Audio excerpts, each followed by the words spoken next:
Ассаламу алейкум. Как и было отмечено в анонсе, мы сегодня, иншаллах, с Сайханом Музаевым проведем очередной эфир на тему политического... Так, сейчас я найду Сайхана.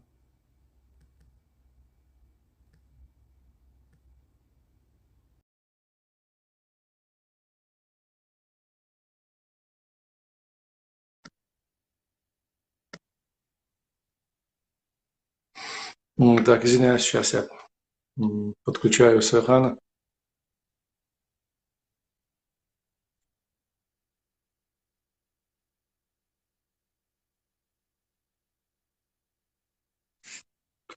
Продолжу на тему политической этики чеченцев. Эта тема, конечно, она требует своего более глубокого раскрытия, но мы постараемся сегодня хотя бы так кратко ввести в экскурс и постараться дать оценку нынешнему состоянию, может быть. Так, что-то у нас не удалось подключить Эрхана.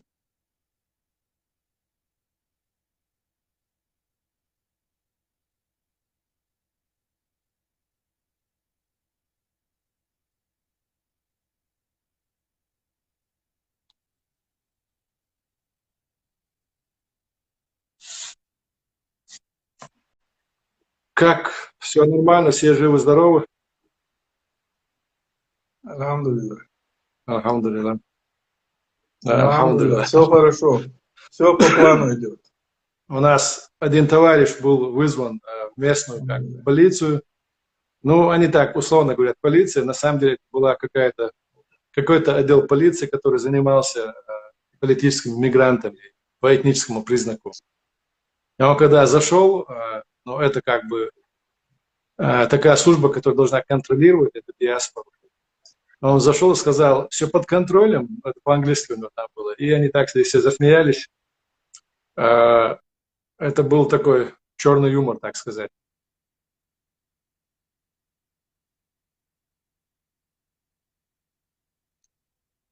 Сайхан, или у меня связь плохая, или у тебя?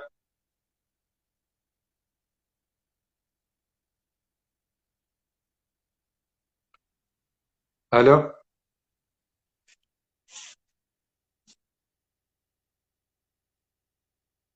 Алло, Сайхан, ну, связь плохая у тебя. Зависаешь ты у нас.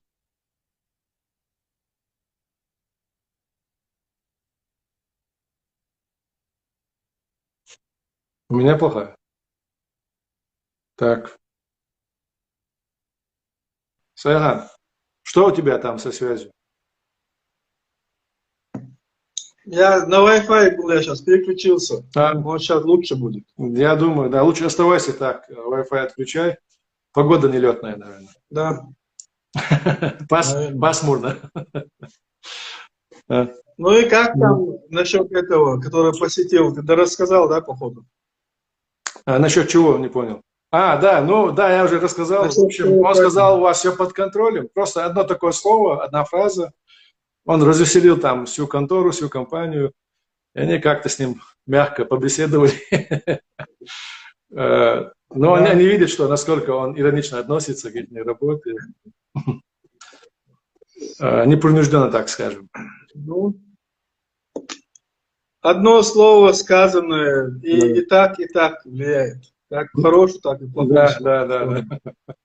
Но зависит от того, от тех, кто еще воспринимает шутку, тоже многое зависит. Как они воспримут. Да. Насколько они способны. Бывает, многие шутки наши не понимают. Например, в Саудовской Аравии, когда мы шутили с иностранцами, наши шутки 90% никто не понимал.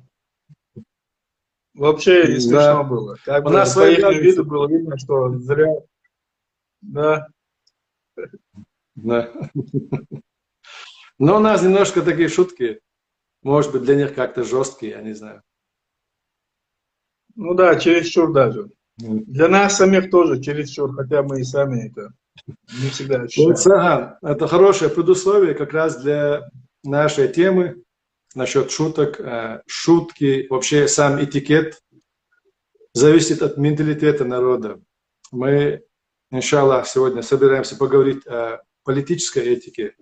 И любая политическая этика любого народа, она исходит из, вообще из национальной этики. Национальная этика, она восходит как бы к мировоззрению данной нации, к его самосознанию, к его мировосприятию. И вообще вся человеческая этика, она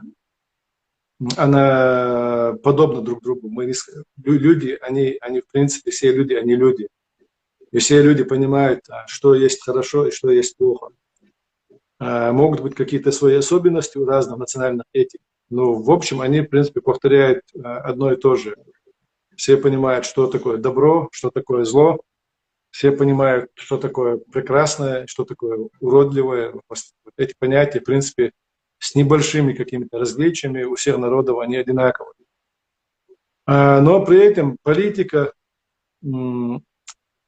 сама политическая этика также зависит от одного аспекта, это субординация, на чем зиждется субординация этих народов, их мировосприятие. Есть народы, где политическая система издревле такая монархическая, и обычно в этих народах считается как бы за хорошее чтить начальника, я не знаю, чинопочитание, это считается нормальным, обыденным, незазорным, так скажем, за добродетель, так скажем. Скажем, тоже китайской культуре добродетель, почитание начальника, философия конфуцианства, вот эта градация, социальная, политическая градация общества. И есть народы, где более привиты, скажем, принципы свободного общества. Сегодня немножко в чеченском сознании в связи с последними событиями слово «демократия», оно звучит как красная тряпка для быка. На самом деле вот принцип свободного общества, он ассоциируется именно со словом «демократия». Итак, будем говорить, чтобы всем было понятно, что демократическое общество, свободное общество несколько иное. Там есть почитание каких-то личных качеств лидера или действующего политика или человека, но не чинопочитание. Из-за того, что он занимает какую-то должность, его не почитают. Его почитают, если он обладает определенными качествами, и эти качества вписываются в его должность. Это как бы получается уважение в дубль, да, двойное уважение. И наоборот, если же он занимает какой-то чин, но его личные человеческие качества ему не соответствуют, как раз-таки дубль неуважения, так скажем. Какой-то человек, который занимает несоответствующую должность, не соответствующую его человеческим качествам, и он больше вредит обществу. Ему, естественно, больше протестов. Ну, как бы то ни было, политическая этика, она подразумевает именно и также не только вот момент субординации, но и момент общения. То есть как ведется дискуссия, какая тональность, какая выдержанность. В этом, в принципе, тоже все уникально. То есть нету какого-то сильного разнообразия. Все унифицировано, в принципе, все тоже подобное. Ну, в связи с отмеченными двумя аспектами, что хочется выделить, чеченцы – это эгалитарное общество издревле. Мы не помним из писанной истории, что у нас когда-то были там какие-то сословия, возможно, они когда-то были изжиты, возможно, их никогда не было. Но я как историк считаю, что они когда-то были изжиты, потому что общество, которое их не имело, это сословное деление. Оно не имеет и терминов, отображающих сословное деление. У нас они есть все-таки. Но при этом у нас есть сильное невосприятие к обществу, которое имеет градации. Да? У нас именно эгалитарное общество. И это говорит о том, что была когда-то сильная борьба против превалирования одних людей над другими, что эта борьба, она вот в народе воспитала такое качество, что все люди равны. И последнее такое устное творчество – это эпос Илли. Есть более древние эпосы у чеченского народа. Более самый, может быть, не самый молодой, был еще такой, это не эпос, а гимны, это назм, религиозные гимны. Это может быть самое молодое последнее творение устного творчества нашего народа, но перед этим предшествовали илли. Это такие сказители народные, которые на Дечкпандуре исполняли не песни, а именно какие-то гимны в честь каких-то героев. А героями они становились в обществе из-за поступков.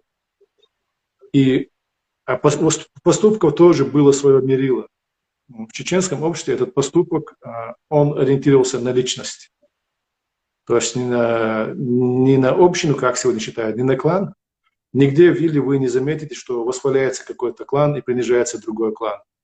Такое есть у эпосов других народов мира. Даже у арабов есть, когда восхваляется как бы свой клан и принижается, это доисламская поэзия арабская, мы знаем, да? Когда восхваляется свой клан, его подвиги и принижается соседние кланы. В чеченских или такого нету. А есть восхваление личности. И даже при общении, вот когда герои или встречаются, скажем, с представителями, главными лицами соседних народов, а это скорее, чаще всего ханы или такие князья, тот же Шамхал Тарковский, частые герои чеченских, или когда с ним встречается какой-то чеченский, в принципе, рядовой чеченец, он всегда отмечает, что мы все равны. И это говорит по Масуду Уэзд. Уэзд — это сегодня у него есть другой смысл, это как благородный, как человек, который имеет какие-то качества, но его самый древний смысл — это человек свободный, потому что только свободный человек мог иметь благородные качества. Человек зависимый, он в любом случае будет лебезить перед своим хозяином, чтобы как-то ему додали какую-то, я не знаю, там, похлебку, чтобы он мог спокойно как-то выспаться не на дворе, а где-то под крышей. Это такое социальное положение человека тоже влияет на его нрав и поведение. И только свободный человек будет вести себя достойно. И вот это отмечалось всегда, или «Хомосу уэздиду», мы все уздени, так переводится на русский. Уздень — слово такое, тоже сегодня слово, которое вошло в русский язык, в плане, что человек, оно вошло именно в этом смысле, свободный, благородный. Вот. И теперь уже непосредственно возвращаясь к теме нашей дискуссии, наша политическая этика зиждилась именно на этих качествах, на качествах свободного человека, достойного человека. Что из этого истекает? Любой достойный человек, свободный, достойный человек, который имеет достоинство, он никогда не будет покушаться на честь и достоинство другого человека, своего собеседника. Он всегда будет к нему учтив, он всегда будет к нему вежлив, если тот человек не позволит себе как-то перейти черту уважения к нему самому. Тогда для него как бы руки развязываются. И вот эта черта, она была такой стержневой идеей политической этики чеченцев во все времена до российской оккупации. Мы можем проследить, да, из истории, из писанных источников соседних народов, там много свидетельств насчет этого. Ситуация начала меняться именно с российской оккупацией, когда из народа начали выявляться люди слабые, склонные к предательству, люди, которые оказались неспособны выдержать тяжесть борьбы или по каким-то другим мотивам, может быть, он в стесненных каких-то обстоятельствах, но человек, который пошел на услужение своему врагу, стал перевертышем, стал манкуртом. Эти люди, они обычно выявляют в себе худшие качества человеческие. И оккупант, как обычно, культивирует в нем все худшие качества. Вот, начиная с 1859 или даже, если относительно Чечни, это 1858 года, кажется, Чечня находится под постоянной оккупацией. И российская администрация разными карательными методами внедряла в чеченцев те отрицательные качества моральные, которые разлагали бы его нравственность, и это позволило бы им легче управлять нашим народом. Естественно, этническая система, она сопротивлялась. Были восстания, были борцы-одиночки, это абреки, и народ все-таки так как у чеченцев выходило очень много этих восстаний, очень много героев, которые сопротивляются этой российской системе, негативная, которая разлагает мораль. Вот эти столбы, так скажем, морали, этики и нравственности, примеры борьбы, они позволяли чеченцам все-таки оставаться в рамках своей такой этнической идеи, так скажем, благородства, благородного отношения ко всем равным, свободным людям. Но у нас перестало существовать само поле деятельности политической, потому что только независимая нация может себе позволить иметь какую-то практику политической деятельности, политического общения. Все это стекло на уровень каких-то сцен, бытовых сцен. То есть вот эта риторика, политическая риторика, этика этой риторики, она нашла свое продолжение и применение в таких процессах, как процесс прощения кровника, процесс, я не знаю, роднения двух разных родов, когда старики уходили, и вот это словесное искусство применялось в таких формах, речевых формах очень высокого стиля, дипломатического стиля, которые обычно применялись при ведении, может быть, дипломатических каких-то сношений с соседними народами до оккупационные времена России. Это все сохранялось все-таки в чеченском народе весь период российской оккупации. И в царский период, и в советский период мы застали, уже наше поколение, еще будучи молодыми, в конце 80-х застало вот эту этику общения. Мы ее все помним, и для нас это является как бы эталоном, да, на который мы должны ориентироваться. Очень высокий стиль общения, уважение к собеседнику. Нельзя сказать, что не было каких-то изъянов в этой системе. Были отдельные люди, но это порицалось. Это понималось, что это как бы отход от эталона, от идеи, от идеала, и это возбранялось и порицалось. И тогда это порицание, общественное порицание, оно имело последствия. Человек становился изгоем в обществе, и благодаря этому мало находилось смельчаков, которые были готовы перешагнуть через общественное мнение, чтобы стать изгоем. И даже не хотя люди были поэтому вынуждены придерживаться вот этой, ставшей эталоном этики общения. Тем более, если это даже было вот на уровне бытовом. Вот в таких дипломатических взаимоотношениях, можно даже сказать, между кланами, когда там идет или вражда, или же роднение, это выявлялось особенно четко и сильно. И знали, что вес слова очень значим среди чеченского общества. Неосторожно оброненное какое-то слово могло послужить поводом для очень долгой вражды, до кровомщения. Это могло иметь очень сильные последствия.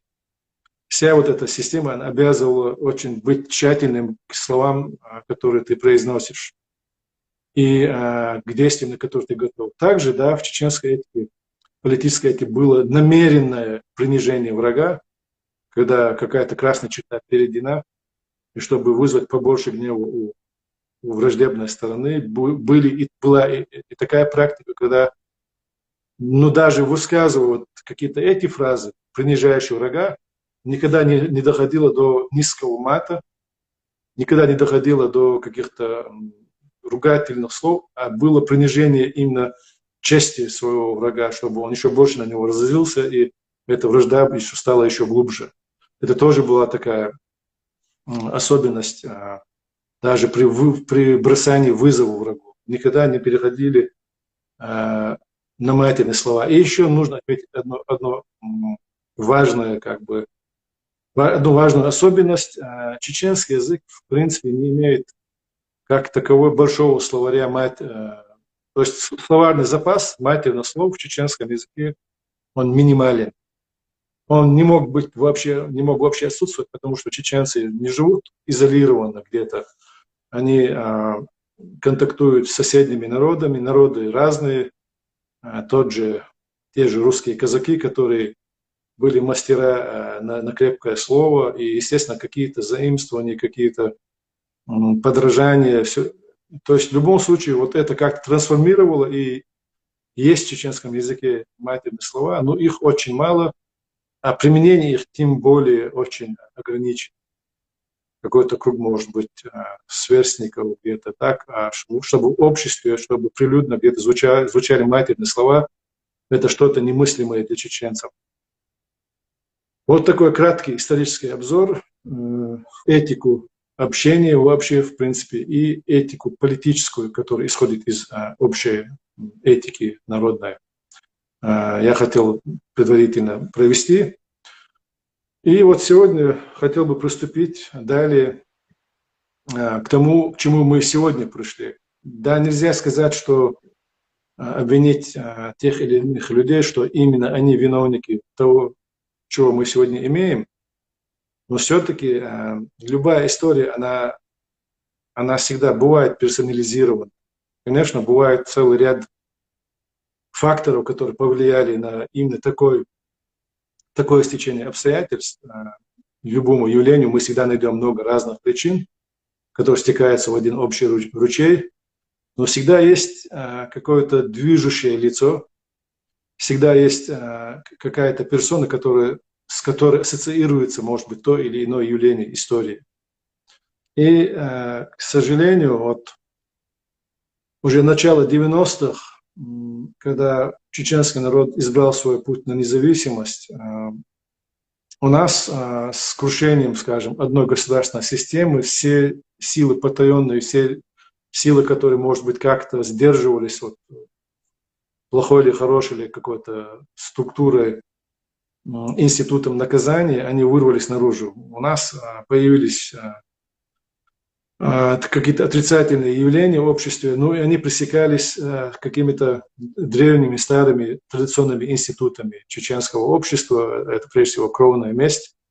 Вот этот баланс все-таки он сохранялся, но уже тогда пошли первые вот эти признаки политического бескультурия, да, в политическом общении. Мы помним, как начали именно воспитанники советской школы, команда Завгаева, я не знаю, другие какие-то бывшие партработники начали покушаться на честь первого избранного президента Чеченской Республики Ичкерии Джохара Дудаева, придирались как бы к его усам, там, называли его сиамским котом, ну и все вот эти вещи, которые не касались никак его политики, но касались его каких-то физиологических особенностей. Эта практика тогда пошла, что было недопустимо, как я уже говорил, предыдущие до оккупационной российской власти времена. И тогда это все-таки не имело такого размаха, с которым мы столкнулись сегодня, вот, уже, скажем, в 2000-е годы.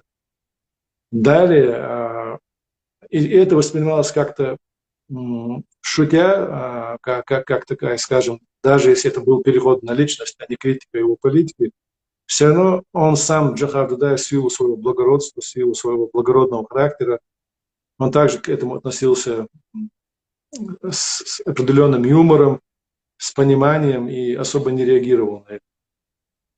Но тем не менее, вот какая-то черта, она тогда уже была, то есть уже переступили, да, вот черту, которая раньше была недозволена и немыслима в чеченском обществе. И мы помним вторую половину 90-х, тут уже появились элементы внешнего влияния, арабского, опять-таки, тех, кто вернулись в силу новой политики России, в силу войны, в силу того, что на чеченцев были гонения в российской глубинке, и с российского региона вернулось много чеченцев, которые уже также принесли некоторые какие-то элементы, не свойственные чеченцам, чеченской этики. То есть влияние разных сторон начинало сказываться. И, может быть, уже 21 век, влияние интернета, влияние интернетной этики, так скажем, отсутствие лица, вот эти чаты, дискуссии, где люди могут говорить как бы за маской, когда непонятно, кто с тобой говорит, и он, естественно, безответственен, с него, он понимает, что с него не будет спроса. Это также несло свои очень сильные коррективы в падении, скажем, там, нравов, этики, политической этики, общения вообще как таковой. Этот момент тоже нужно отметить. Но никогда в чеченской истории мы не знаем, чтобы политические оппоненты, которые общались между собой, доходили до той низкой черты падения, к которому привело сегодня вот общение закаевской команды. Мы это сегодня видим. И вот это хочется констатировать. Как бы то ни было, Закаев и его команда, они останутся в истории, нашей истории, останутся теми, кто низвели вот эту культуру общения до такого, как говорится, уронили ниже плинтуса. Это началось не сегодня, это было еще в середине 90-х годов, когда человек начал заниматься политикой, вышел на политическую стезю. Оттуда идут корни этого явления. Но сегодня у него уже нет тех глыб политики, так скажем, первых президентов и мощных военных лидеров, с которыми он себе не позволил себя так вести. Ну и тогда он позволял к ним много чего, что они сами высказали в своих заявлениях, которые сегодня, альхамдулиллах, сохранились, всем они доступны. И сегодня уже являясь как бы политиком более старшего поколения, по отношению к которому мы ведем себя более-менее учтиво, но когда мы критикуем политик, он должен быть готов к тому, что будет политическая критика. Политик занимается народным делом, он занимается делами общества, и это общество может быть довольно его политикой и может быть недовольно его политикой. Но политик, который себе позволяет в силу того, что он не восприемлет чужую критику нужную, сама критика является такой неотъемлемой частью политики, которая корректирует ее, направляет, стимулирует. Отсутствие критики вообще ведет к стагнации политики.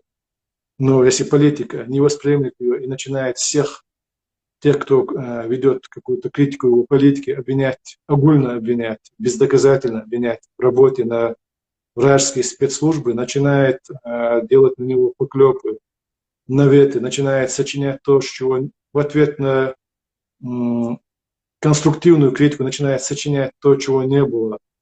И таким образом вот эта вся команда, которая задействована в этом, согласие именно своего лидера, мы сегодня можем доказать, что это именно так. Вот это все сегодня очень низко уронило политическую культуру чеченского общества.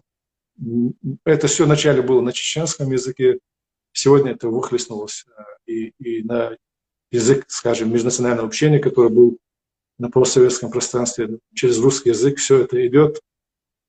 И вот это есть та беда, с которой как-то нужно справляться. Это та болезнь, которую приобрело чеченское общество, с которой смеются те, кто за нами наблюдает, и с которым нужно как-то справляться. Вот на это сегодня хотелось бы обратить внимание. Но раз я уже заявил о том, что именно закаевская команда стала таким триггером, я не знаю, каким-то лицом, да, за которым стоит вот это явление, я хочу отметить, что чтобы это не было голословно, у нас есть имена очень близких к Закаеву людей, сам Закаев, естественно, это не делает, но из-под его рук уходят указы и постановления, которые порочат и наводят от себя на его политических оппонентов. И есть где-то слова, которые были уронены, так скажем, изначально. Но, естественно, он сам этим не занимается. Этим занимается его очень близкий круг его окружения. Известные имена. Раньше, если это были какие-то тайные доносы, раньше, если это были какие-то наводящие разговоры, сегодня все это вполне себе откровенно, беззастенчиво на русском языке ведется и поклеп, ведется и стукачество, и все другие отвратительные явления от его ближайшей команды. Это Майрбек Тарамов, это Сайд Мамад Хачукаев, это Муса Ламаев, это Чита Курочкиных и многие-многие другие, которые никак не можно отрицать, что они являются людьми его ближайшего круга. Если бы это все... Также мы знаем, что под разными никами в этом участвуют члены его семьи. Есть люди не из его семьи, также, которые участвуют в этом. под никами, ну, известные, скажем, какие-то там блогеры, ведущие. В общем, вот вся эта команда, она сегодня отравляет атмосферу, политическую атмосферу чеченскую, и, естественно, это вызывает отвращение у самих чеченцев, у тех, кто наблюдает за нами. Вот это сегодня такая беда, которую нельзя уже как-то умалчивать эту беду, ее надо как-то решать. Со мной связывались с Украины те, кто сегодня находится, можно сказать, в команде, они отрицают такое свое непосредственное участие в команде Закаева, но эти люди, которые находятся на войне, им самим противно, они просили как-то сесть и решить это друг напротив друга. Они не понимают, что у нас годами были попытки решить политические вопросы, которые перетекли плавно вот в такое уродливое состояние. Никогда не будет такого примирения, вот, которое хочется им видеть, потому что они рассуждают как люди свободные, благородные, о которых мы говорили. Они таковыми являются, и мы это признаем. Но таковыми не являются наши, как говорится, политические оппоненты. И с этим ничего не поделаешь. Пока вот те, кто призывает к такому миру, не поймут это, вот это вопрос невозможно будет решить, на мой взгляд. И призыву сегодня стало такое, как сказать, сегодня все говорят, перестаньте там с обоих сторон, говорят, поносить друг друга. Вот это слово с обоих сторон. У нас есть, с одной стороны, конструктивная критика, она касается вообще политического будущего чеченской нации. Это зазывание внешнего протектората на независимую чеченскую Республику Ичкерия, где ее основным законом прописана неприкосновенность статуса суверенного независимого государства. Это приходит в противоречие с основным законом страны. А это преступление наказуемое. И есть нарушение юридической основы чеченского государства, когда объявлено о том, что так называемый премьер-министр приступает к воссозданию Горской республики. Это опять-таки отход от государственной основы. Такие вещи не могут оставаться без критики. Когда на критику подобного рода льются какие-то наветы на людей, обсуждается то, чего или в принципе не было, или что-то было, но это касается только его личной жизни, скажем, из людей из нашей команды. Вот это и есть отсутствие этики в политической этике. Это есть то, что вообще, если сегодня в мировой политике где-то это есть, то это никак не приемлемо для чеченской нации, для чеченцев. Если кто-то говорит, что нет, если вы уже входите сегодня в большую политику, это вам неизбежно, я с этим не соглашусь. Чеченцы должны войти в большую политику, но и оставаться на своих основах этнического, я не знаю, этикета, традиции, и не должны нарушать. Сегодня, да, есть объективные факторы, конечно, как интернет, но если бы мы находились сегодня в Чечне, если бы мы вели бы свою политику у себя на родине, я знаю, что, несмотря на то, что есть интернет, вот такие отрицательные явления, они очень легко и быстро пресекались бы.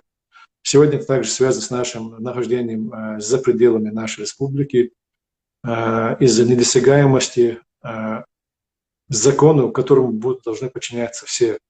Сегодня вот это тоже как-то способствует тому, что эти люди могут вести себя вот так развязанно и необузданно.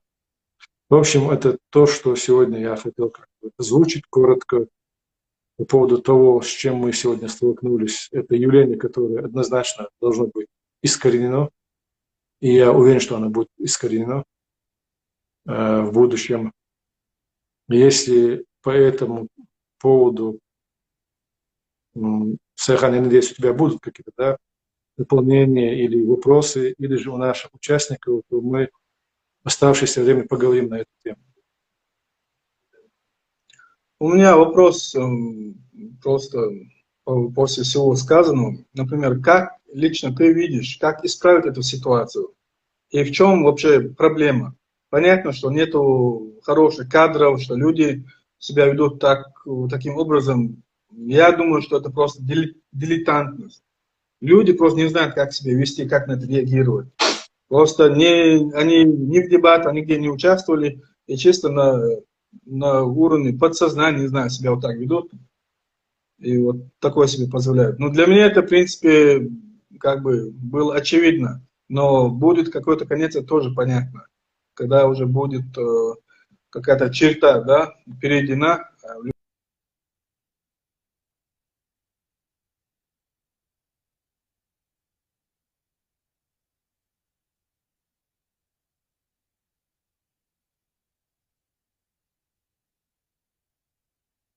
можно избежать дальнейшего вот этой конфронтации. Что бы ты сказал?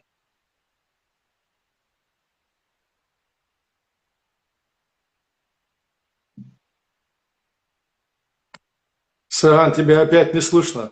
Связь у тебя прерывается. Насчет того, как это все закончится, ну, мы знаем, что это закончится плачевно для тех, кто позволил себе перейти вот эту красную черту. Ну, тех, кто себе позволили матюкаться публично или стучать публично. Мы помним эти призывы, да? Я обращаюсь, вот, человек почтенного возраста, но у нас почитают не за возраст, а за жизнь, прожитую до этого возраста, за какие-то поступки. У нас есть такое разделение Амельтаг и Воктаг. Воктаг – это уважаемый старейшина, да, и Амельтаг – это человек, который просто состарился. Вот, если человек почтенного возраста позволяет себе говорить, я обращаюсь к спецслужбам европейских стран, куда вы смотрите, и он начинает наговаривать безапелляционно на людей, которые просто имеют другое политическое мнение, политическое видение чего-то. Вот это характеризует этих людей, этого человека и весь круг его друзей, соратников, я не знаю, всю их, так скажем.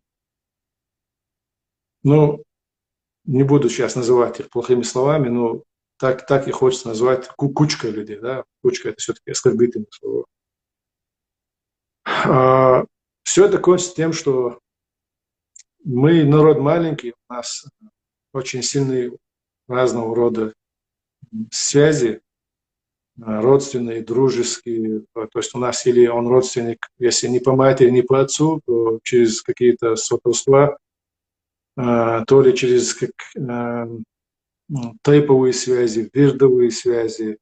То есть наши связи, они очень многоуровневые, и где-то как-то на человека какие-то связи выводят. Всегда найдутся какие-то общие, близкие люди, которые или же сами его приструнят, или же выведут его в поле открытое, где с него будет спрос, или же просто где-то пересекутся нечаянно, но человек, который переступил эту черту, с него будет спрос в один день, без спроса никогда в чеченском обществе такие вещи не остаются.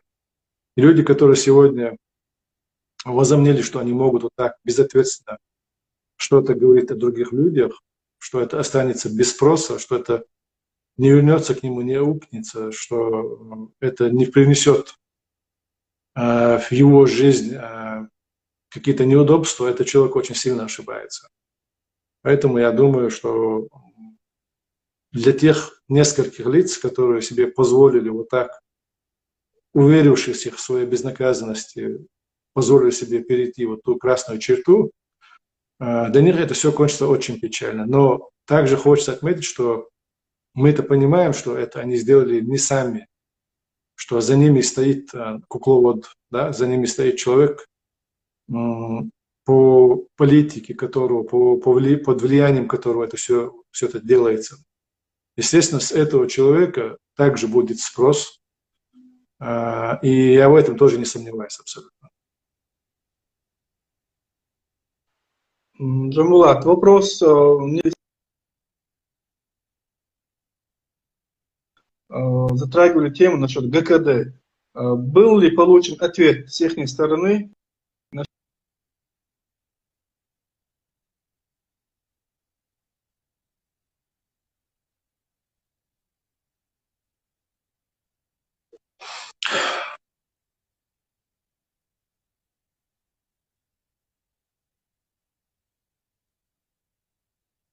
Нет, Сахан, ты же помнишь, 15 февраля у нас с тобой был эфир. Впервые в это 15 февраля об этом было заявлено.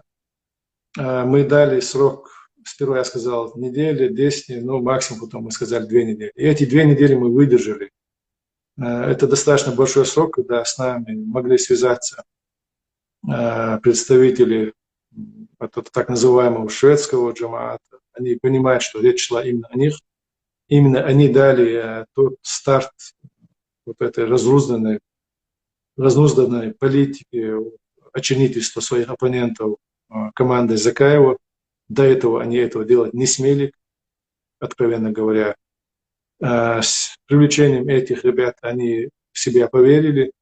Но эти ребята, они, как у нас говорится, не железные, да, они тоже из крови и плоти.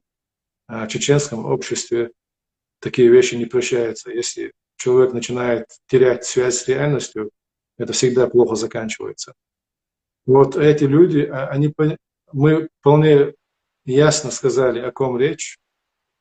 Они должны были как-то отреагировать. Если, кстати, была реакция одного человека. Это Хусейн, фамилию. Ну, это Хусейн, да, который находится в ОБОН. Вот он единственный, может быть, человек, не может быть точно, он единственный человек, который позвонил и сказал, что он не причастен вот этим каналам разоблачения врагов ЧРИ, там какой-то ОАСИ.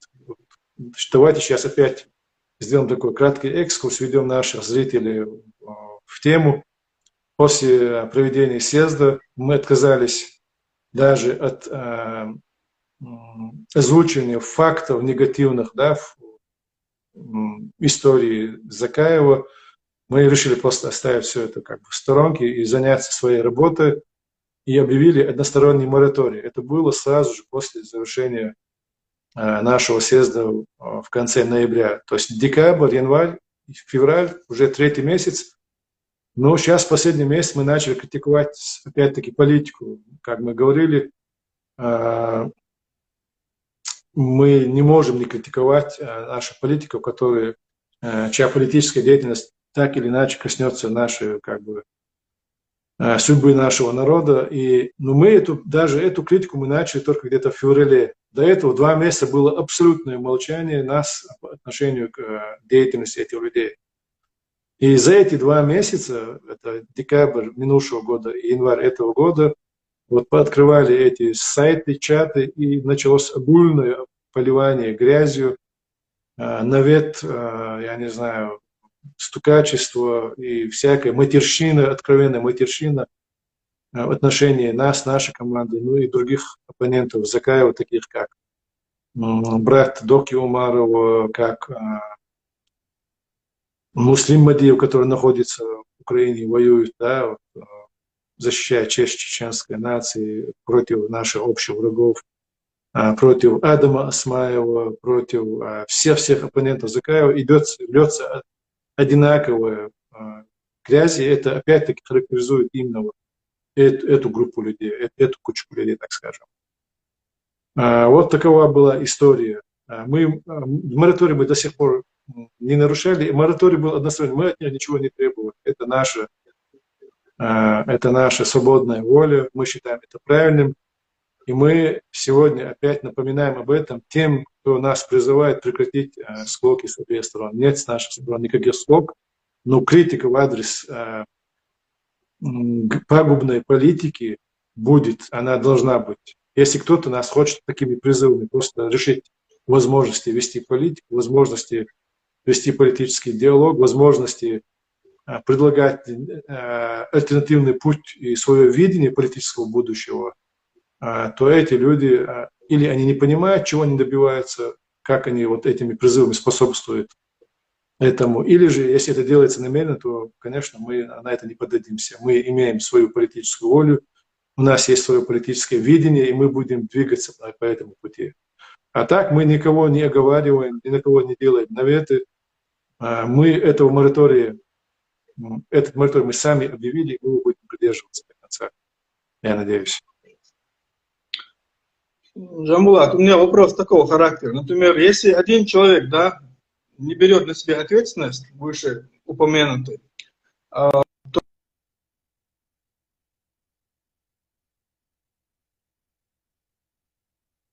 да, первого международного чеченской диаспоры, который проходил, да, под Парижем.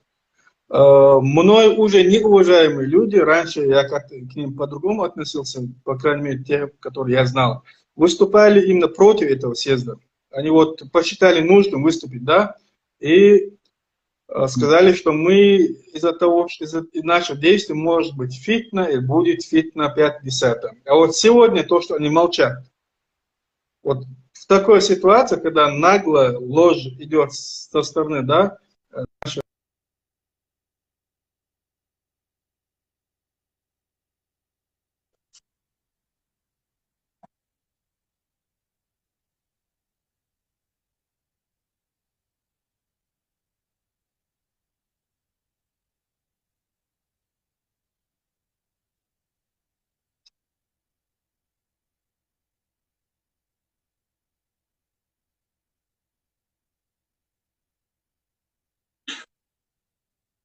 Сахан, я старался удалить тут комментарии, так не получается. Но молчать.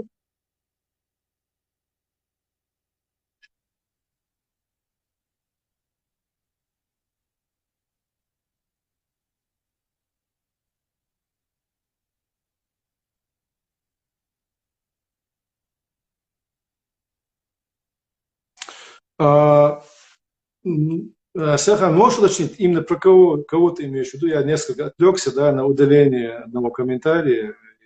Именно кого ты имеешь в виду? я имею в виду тех людей, которые непонятно откуда появились со всех стран мира.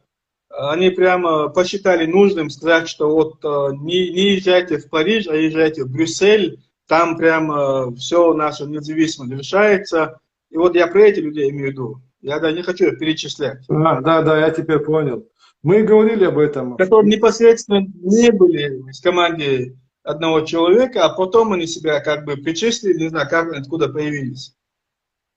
Смотри, Закаев действует по известным старым схемам, гнилая селедка, вовлечение в процесс, да, вот такие известные моменты. То есть оговариваются специально как бы оппоненты, потом люди нейтрально вовлекаются в процесс, а уже вовлеченность их как-то обязует к каким-то вещам, и ты всегда без каких-то доводов, без апелляции какой-то аргументации, неосознанно просто идешь в толпе какой-то людей, в которых ты оказался.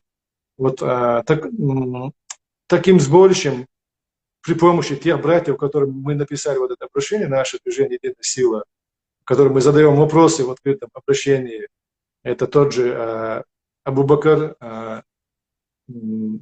да, из Цацанюрта, который возглавляет вот этих людей, и людей, которые позже туда подключились, мы им эти вопросы задаем. Они при помощи их Закаев вытянул нейтральных людей, и сегодня они просто чувствуют свою вовлеченность в процесс. Должны ли они сегодня высказаться? Должны. Высказаться они ли? Нет, они не выскажутся, потому что они, может быть, какие-то единицы из них, которые еще не потеряли способность размышлять, оценивать и давать оценку. А в основном люди, они же действуют не по разуму, а по привычкам, по каким-то, я не знаю. Вот. А эти люди, скорее всего, ничего не изменят, пока как-то лбом не столкнутся об стену. Стену, с которой столкнет их реальность. Да? До тех пор они будут, скорее всего, идти вот, просто как вот, идет какая-то толпа, так они будут идти. Мы помним, как сильно задело участников вот, конференции брюссельской мое высказывание об идолопоклонниках. Но мы знаем, есть такое выражение «не сотвори себе кумира». Идол, от идола же ничего не требует, он идол, он там, это истукан, он или деревянный, или каменный. Вот он есть, ему ничего доказывать не надо, просто есть и ему верят. Вот такова же слепая вера вот, каких-то, я не знаю, людей, когда что бы они ни делали, какие бы они глупости, ошибки относительно своего народа они не выделывали, когда с них все это как с гуси вода, нет никакого спроса. Вот это и есть настоящее идолопоклонничество. Мы сегодня задали очень ясные вопросы вот этим людям, через которых Закаев смог вытащить к себе людей абсолютно нейтральных и посторонних, как бы вот под покровом того, что вот это наши братья в религии, эти люди, которые участвовали в сопротивлении российской оккупации, это добрые, хорошие люди, но это была такая заманка, да. Их негативная роль в том, что они позволили себя использовать в виде вот этой заманки, да. Но они же, когда туда шли, в этот состав ГКД, они же говорили, что нет, мы окружим его и улучшим, да, улучшим атмосферу, улучшим состав, изменим его сознание. И вот сегодня уже прошло не так уж много времени, и мы видим факты, как они все это меняют.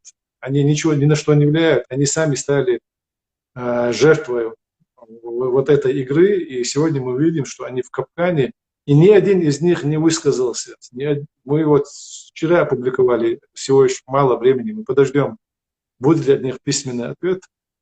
Но устно, как я сказал, не говоря ничего о политике, просто о том, что ему стало стыдно то, что он увидел на одном из сайтов, это Хусейн, ему стало стыдно, и он прямо позвонил, вот это все-таки опять-таки характеризует этого человека, чтобы кто бы о нем там не говорили, у него есть там свои ошибки, которые он совершал не единожды. Но вот ему хватило духа позвонить, сказать, что он не причастен к этому, и он против этого. Хотя он не покинул эту команду. Никто другой не позвонил, ничего не сказал. Тем более им нечего сказать о том, что они никак не контролируют. Они сегодня уже находятся в капкане политики Закаева. Кому хватит смелости, кому хватит духа оттуда вырваться. И вообще есть даже люди, которые даже не вошли в его команду, но участвовали в этом собрании шведском сентябрьском. Да, вот мы знаем их поименно. Сегодня я все-таки пощажу нервы этих людей, их доброе имя, но они должны все-таки высказаться. Они туда шли с добрыми намерениями, они не вошли в состав ГКД, но они сегодня тоже молчат. Они все это видят, наблюдают и молчат. Их молчание тоже преступное, на мой взгляд. Они должны подумать. Жамбулат, согласись, что в какой-то мере, в любом случае, они своей цели добились, так как мы уже полчаса говорим об этой теме, да? Они вот более-менее добились своего, тянут нас обратно.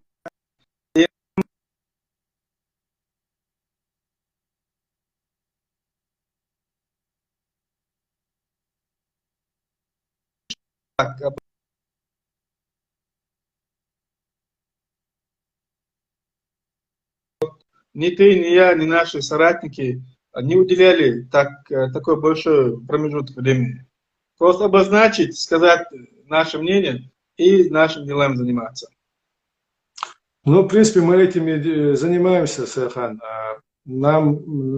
Со мной вчера после публикации заявления «Единой силы», со мной связался один мой старый знакомый, да, по интернет-знакомый, так скажем.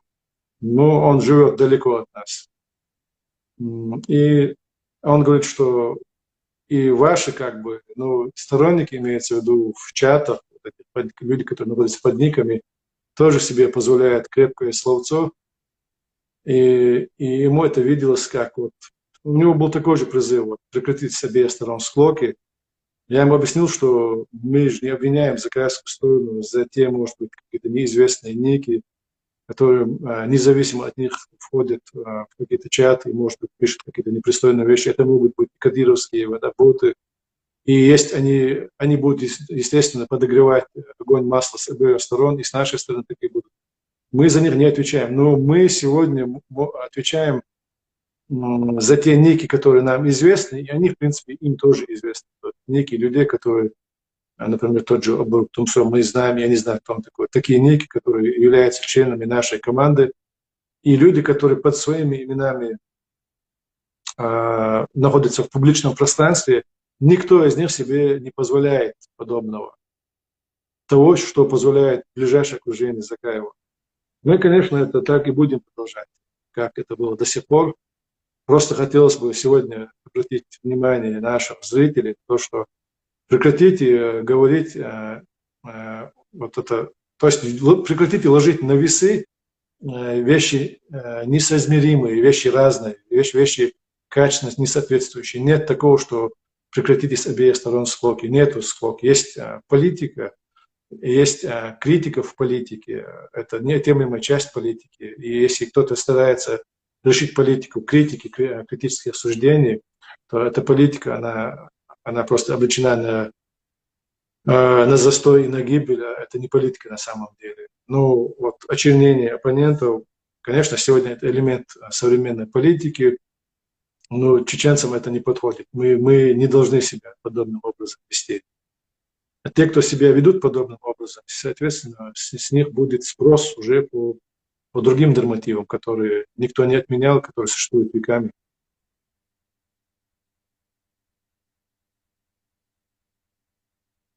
Жамулат, у меня тоже вопрос не по теме, но насчет, ты же во Франции живешь, и там диаспора ингушская выступила против инициативы вообще независимости Ингушетии и вообще насчет Горской республики тоже, соответственно. Короткий комментарий, кто эти люди и вообще, как ты бы это прокомментировал? Да, я знаю того как бы старейшину, который председательствовал в этом собрании и высказывался против.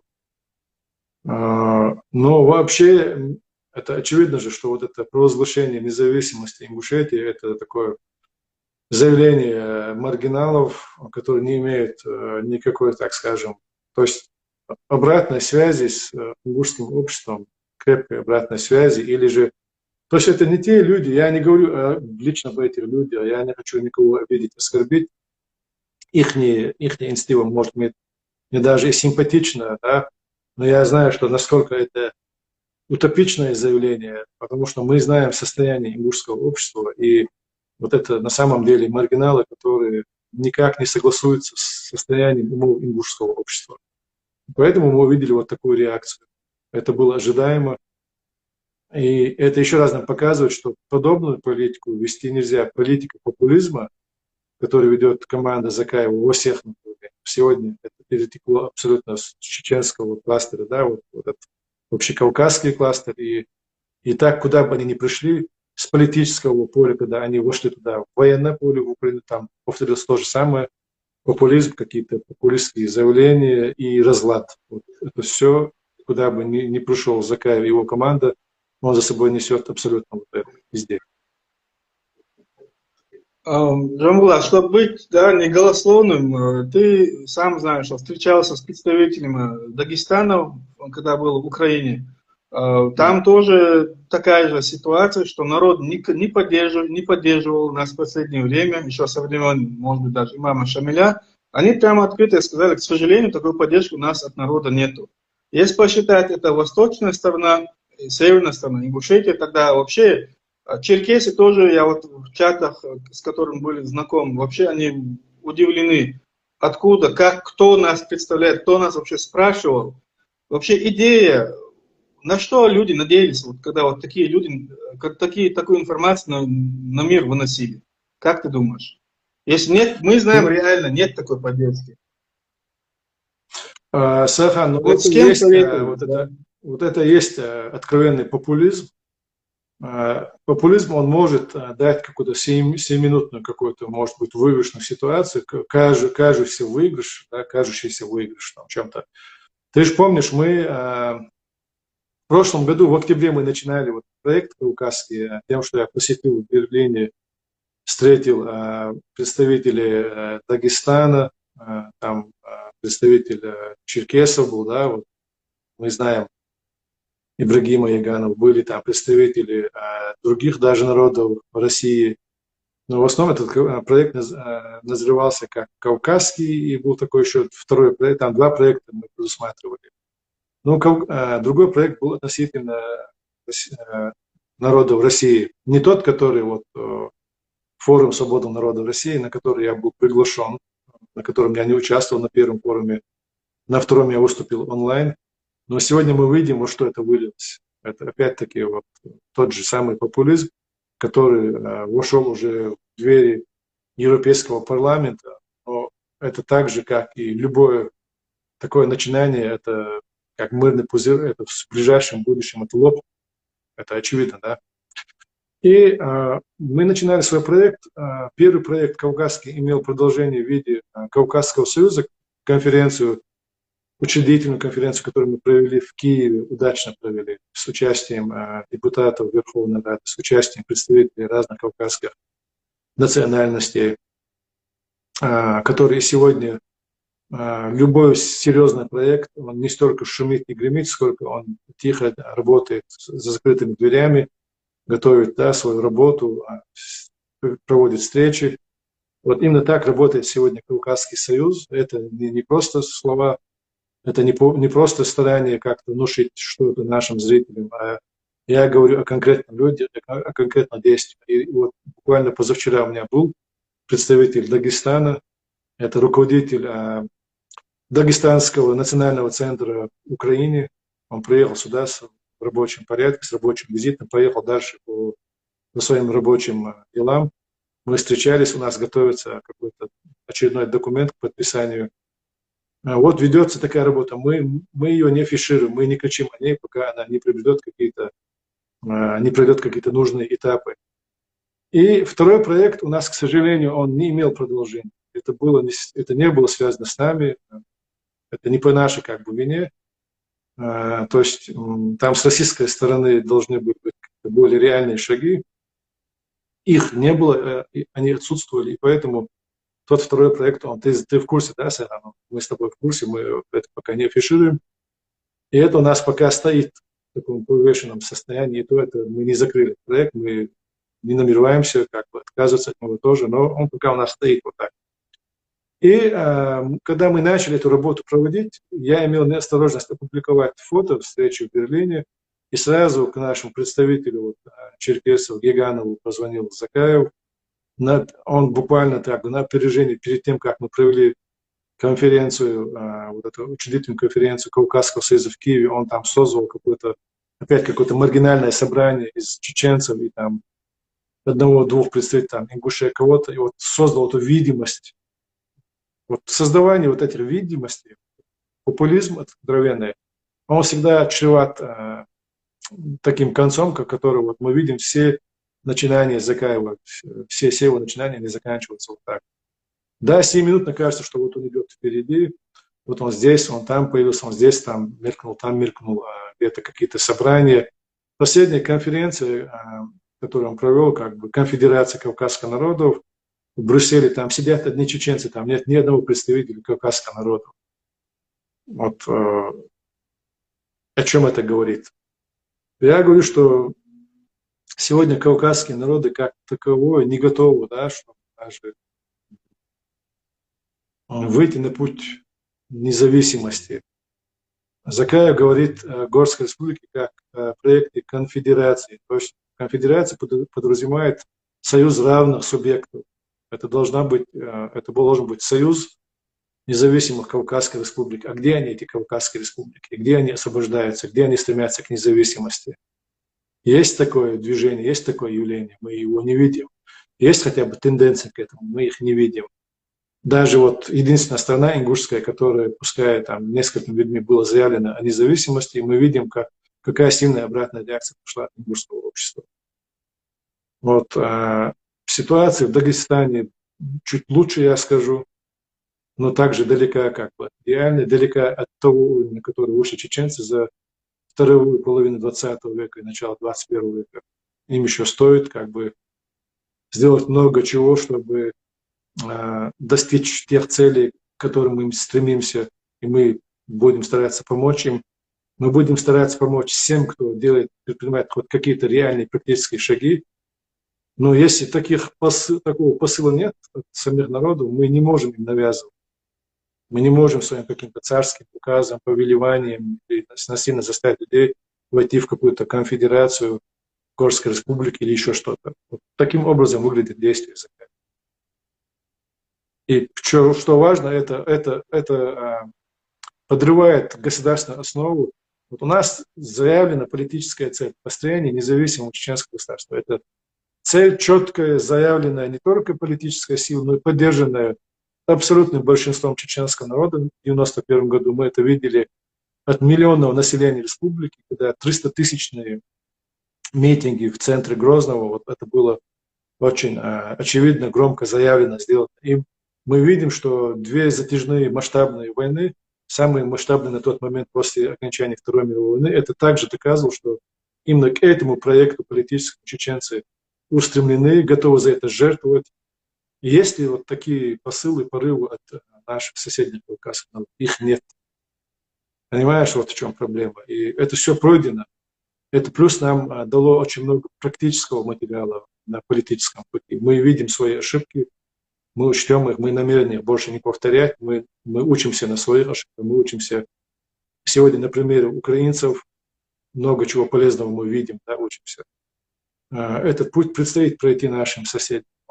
И мы готовы им помочь, мы намерены им помочь, но мы не можем сегодня говорить, что в таком состоянии, находясь в таком разном состоянии, мы можем построить какую-то общую конфедерацию.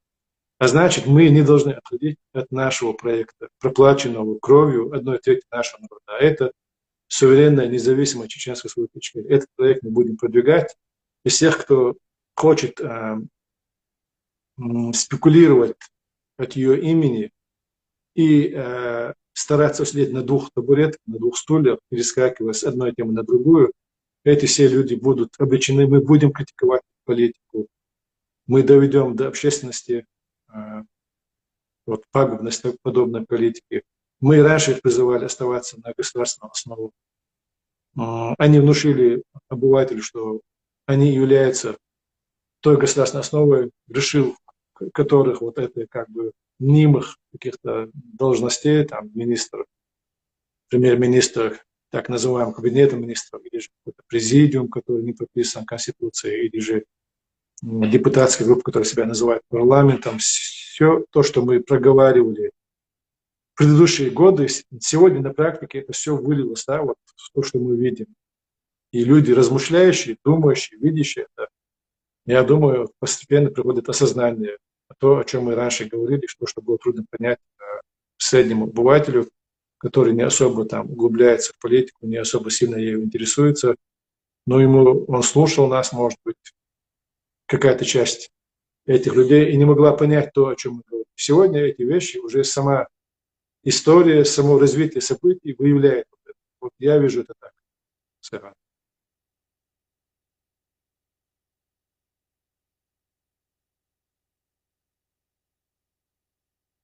Перед зрителями, но это от меня не зависит.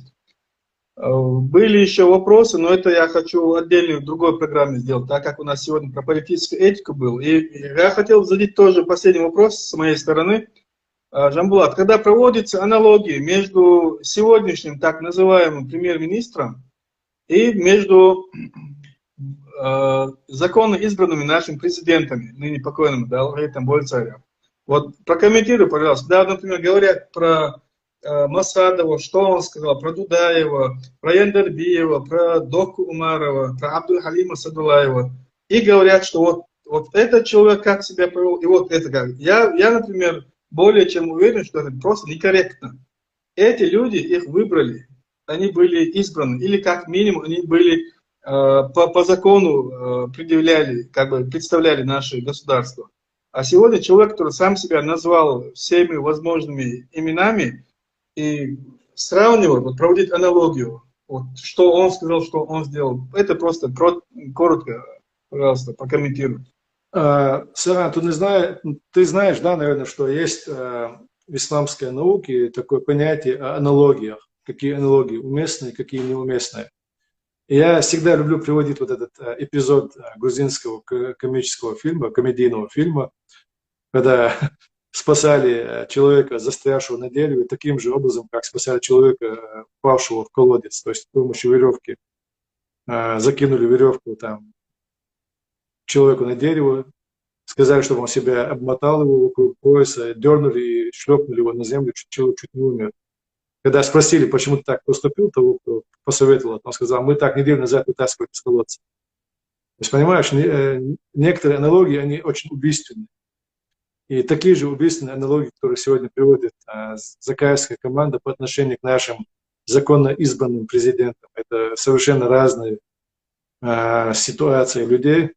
Даже в своем вот этом открытом обращении наше движение заявило, что если в 2002 году ситуация сама способствовала тому, чтобы все сторонники независимости, все, кто воюет против российского оккупанта, объединились, сама ситуация к этому сводила, и выбор был невелик, или все это как бы распадается и приходит как бы в забвение, или же они объединяются и продолжают борьбу против оккупанта. Вот перед этим выбором был сделан правильный шаг, мудрый шаг самим президентом Асланом Асадом, мудрый шаг и теми, кто с ним был в политической конфронтации до этого времени. Они объединили свои усилия. А сегодня у нас мы не видим такой стесненной ситуации у Закаева, чтобы он как-то был готов прислушиваться тем, кто его сегодня его окружили. Напротив, эти люди всецело зависят от его каких-то там, я не знаю, манипуляций и измышлений по поводу чеченской политики. Они уже как, я не знаю, как какой-то удав, который загипнотизировал вот этих, я не знаю, своих жертв, и они менее не могут, слушают его и ждут своей участи. Вот там ситуация подобна этому, да, как в фильме «Маугли», помню, да. Но не может быть такого, что вот,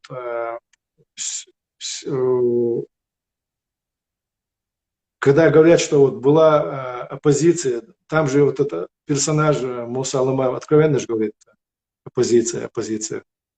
Это слово у нас сегодня в чеченском обществе ассоциируется как бы у него очень негативно, потому что оппозиция вообще это нормальное слово. Политическая оппозиция, она должна быть в свободном обществе. Но та оппозиция, которая у нас была в начале 90-х годов, это было на самом деле пророссийское лобби или даже пророссийские элементы, которые мешали построению независимого государства. И говоря даже, вот выговаривая даже это слово оппозиция, сегодня наводится тень на плетень, как говорится. Мы не подобны той оппозиции. Мы те люди, наша команда, наше движение «Единая сила», здесь состав его личностный состав, это люди, которые боролись против российской оккупации.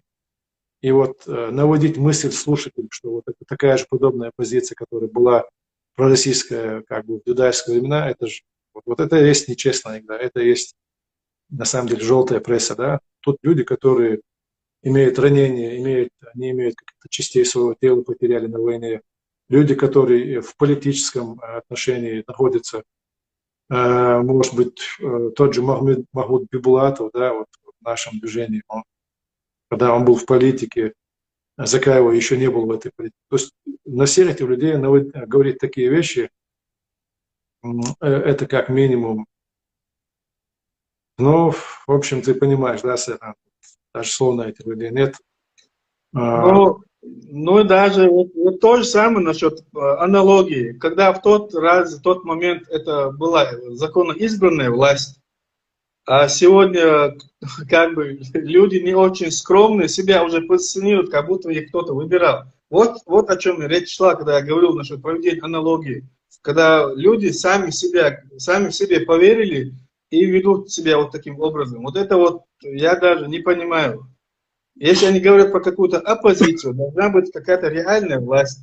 Если вообще была бы какая-то реальная власть, мы вообще бы себя вели по-другому. Само собой. Даже если была бы реальная власть, когда есть какая-то оппозиция, оппозиционная какая-то партия, это тоже, в принципе, вполне нормально. Да. Оппозиция должна быть в политике, оппозиция должна быть в нормальном, здравом обществе. В политике здравого общества оппозиция должна быть.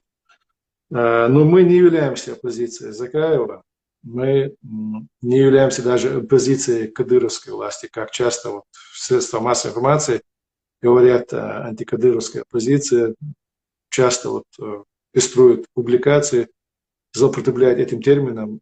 Быть оппозицией Кадырову мы должны быть в рамках политических координат той системы, в которой он действует. Мы не находимся в них. У нас просто непримиримое противоречие. Это манкурты, это предатели нашего народа, а мы сторонники независимого чеченского государства. Мы не являемся оппозицией по отношению к кадыровской власти. Мы не являемся оппозицией по отношению к Закаевской своре самозванцев. Прямо так скажем. Почему самозванцы? Мы можем обосновать. Пускай покажет бюллетени там, я не знаю, выборов или результаты выборов, где он был избран властью. Разве нет, пускай покажет какой-то законодательный акт, по которому ему была вручена преемственная связь власти. Если их тоже нет, то каким образом он мог стать легитимной властью, если нет ни того, ни другого? Или какой-то другой метод? Мы об этом заявляли не раз. Если чисто гипотетически даже допустить, когда это было и сколько времени прошло. Вот. Да, даже если это было, вообще фантастически допустить. Ну, мы это помним, выступление Закаева, интервью Ибрагиму Янгульбаеву, где он смеялся под конец эфира и говорил, ну, можно сказать, условно так, он не показывал Кукиш, но вот, на, держите вам, если вы там дождетесь, когда я уйду с этого поста. Вот такое отношение, да, вообще к людям. И ну, то, что у него есть, то, что он себе присвоил, у него никто отнимать не будет, пускай он будет спокоен, вот это никому как раз-таки не нужно. Вот то, что он себе присвоил, вот это самозванное его название, пускай наиграется в это до конца жизни, с этим мы не спорим. Но вести политику от чеченского народа, менять правовую базу государства, менять, направлять вектор политики, которые задали наши первые президенты нашей республики. Вот все это мы не позволим. Если они считают, что мы позволим это, мы или на нашем месте будет кто-то другой. Но в чеченском народе всегда найдутся здравые силы, найдутся онхи, как у нас говорят, а это люди, которые посвятили себя своей нации, служению своей нации, они всегда становятся таких самозванцев, чтобы они не издевались над памятью наших славных лидеров, над их деяниями. Не всегда найдутся такие люди, которые остановят подобных людей. В этом я уверен. Рамбулат, тогда в комментариях тоже просят обратиться к людям очередной раз. Вот, что бы ты сказал, какие призывы, например, что делать для выхода из этой ситуации, из этого кризиса, можно сказать? Ну, сегодня у меня, можно сказать, всего лишь один единственный такой посыл, как стало модно говорить, месседж. Те, кто искренне хотят, чтобы прекратились вот какие-то неприятные слуху вот эти упреки взаимные, перестаньте призывать, то есть будьте справедливы и перестаньте говорить, прекратите склоки с обеих сторон. Если вы видите склоки с обеих сторон, то укажите, где они есть. Разве нет, то учитесь различать белое от черного, да? Светлое от темного. Не равны поклеп, навет, стукачество и оговор не равны конструктивной критике. Мы занимаемся конструктивной критикой, и если вы подобными заявлениями хотите лишить возможности вести эту конструктивную критику, то это только навредит чеченскому народу и его процессу деоккупации его страны и постоянно независимого государства. Вот это только вредит этому. Если вы этого не добиваетесь, то перестаньте призывать обе стороны, как вы говорите, к прекращению склочничества. Посмотрите, кто занимается склоками, кто занимается наветами, кто занимается оговором, кто занимается матерщиной, стукачеством, и призывайте ту сторону, которая достойна этого, чтобы ее призвали к ответу. Вот что я сегодня могу сказать тем, кто сегодня беспокоится за то, чтобы вот эта вся склока, она прекратилась. Вот это интервью, чтобы прекратилось. Чтобы... Тогда со своей стороны я хочу напомнить насчет религиозной, да, стороны. Да? И когда мы каждый раз в пятницу слышим эту проповедь, там открыто говорится, призывается, да, когда люди богобоязненные должны иттакуллах, бояться Бога, да, а потом вслед идет вакулу каулан садида и говорит правду, да. Быть правдивыми. И если вы выполнили это условие, во-первых, богобоязненности от таква, и следующее вот это вот именно говорить правду, после этого уже Всевышний нам обещает прощать наши грехи, и улучшить наше состояние. Вот это условие. Мы просто должны выполнить это условие, не ставить свои условия. Просто искренне выполнить условия от нашего Создателя. Это вот та сторона. И еще, как сказано в Священном Писании, «Кунтум хайра умматин». Вы, говорит, лучшая община при условии «Та'муруна биль ма'руф ва танхауна анил мункар». Только тогда, когда вы призываете к одобряемому, порицаете порицаемое. А если это условие не выполняется, то мы не будем меняться. Вот в чем смысл. Мы просто ставим свои, видно, мы как бы, никто не говорит этого, но видно по делам некоторых, мы не наша команда. А вот мы видим, как наши земляки ставят, вот, как говорится, телегу, да, впереди лошади. И пытаются это пропихнуть очень долго. Не получится, ни у кого не получалось, до сих пор не получится и никогда, ни у кого. Сайхан, я хочу тебя прежде всего поблагодарить. Вот мудрость религиозная, да, которая уходит из Священного Писания, из нашей религии, она очень лаконична. То, что я сказал там многими словами, ты очень лаконично выразил и обозначил те важные условия, которые нам выдвигает Всевышний, чтобы смута ушла и чтобы наша ситуация изменилась. Вот мне остается только поблагодарить тебя и, наверное, на этом завершим наш эфир. Он дересил, что тогда это дал Бог, что супяхтач меду албецумся. Огромное спасибо всем зрителям. Это наша обязанность, но сам знаешь, Рамбулат, когда некоторые наши религиозные деятели не выполняют свою прямую обязанность, мы не можем разделиться. Я бы с радостью занимался бы другим делом, если вот этим, то, что мы сейчас делаем, занимались бы те люди, которые на себя, в кавычках, взвалили, да, эту ответственность. Но мы видим, что из этого получается. Да. Аллах, рез масса пылон. И кому надо, он в любом случае, он может проанализировать, посмотреть наши эфиры, посмотреть наши дела и к чему мы призываем. Кому надо из наших земляков, он все это понимает. Сайхан, ну мы с тобой наметили, что мы такие эфиры будем вести и дальше. Вот нас в комментариях просят, чтобы мы побольше, почаще вели подобные эфиры. Действительно, наше общество, оно сегодня атакуется, да, информационно атакуется со всех сторон, и все это вводит некоторые заблуждения, сумятицу. Если мы команда, которые вышли с определенной целью, у нас есть свое видение, политическое видение, мы, конечно, должны, я согласен с комментаторами, мы должны почаще выходить в эфиры и обсуждать вот, детально так. В общем-то, у нас есть заявление, да, но мы должны выговаривать, обговаривать какие-то вещи и в прямом эфире отвечать на вопросы, чтобы прояснялись, да, наши цели. Иншаллах, мы будем дальше следовать этому. И вот эта связь, которая у нас сегодня наладилась именно с Дагестанским национальным центром Украины, через них и вообще с дагестанской стороной. Наш последний эфир с Хасаном и с Али, да, мы увидели, вот, мы обсуждали тоже насущный вопрос. Мы намерены дальше продолжать и с ними наши общие эфиры. Может быть, мы даже вот вчетвером в следующий раз с Сайханом выступим. Я предложу это нашим братьям. И эту работу, иншаллах, мы будем проводить по возможности как можно чаще.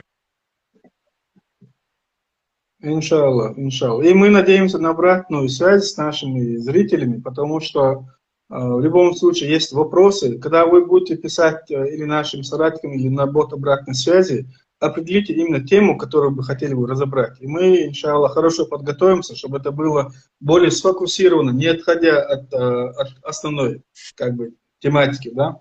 И мы будем рады доводить до вас все наши планы и как мы это будем делать вместе. Без вас мы как бы не можем это сделать. Да, в любом случае нам нужна обратная связь, это реальность. И никто не пытается тут уйти далеко вперед, а потом смотреть обратно и ждать, пока люди как бы догонят. Мы хотим с нашим народом, с нашим обществом идти вперед, нога в ногу. Совершенно верно, Сайхан. Вот ты указал важный момент, что если мы оторвемся очень далеко и Мы будем ждать, пока потянется народ, пока народ будет осознавать так же, как мы видим это, у нас ничего не получится. Обратная связь с народом очень важна. Сахан, тогда ты заверши, да, вот дуа, наш эфир. Иншаллах, мы в следующем эфире заранее обозначим тему нашего следующего эфира. Иншаллах, еще раз выйдем с новой темой. Тебе я предлагаю завершить наш эфир дуа. الحمد لله وحده والصلاة والسلام على من لا نبي بعده ربنا لا تزغ قلوبنا بعد إذ هديتنا وهب لنا من لدنك رحمة إنك أنت الوهاب ربنا يا مقلب القلوب ثبت قلوبنا على دينك يا مصرف القلوب صرف قلوبنا عن طاعتك الله دالا احتبول دا شريط وشلر دول سبحانك اللهم ربنا بحمدك نستغفرك اللهم ونتوب إليك السلام عليكم ورحمة الله وبركاته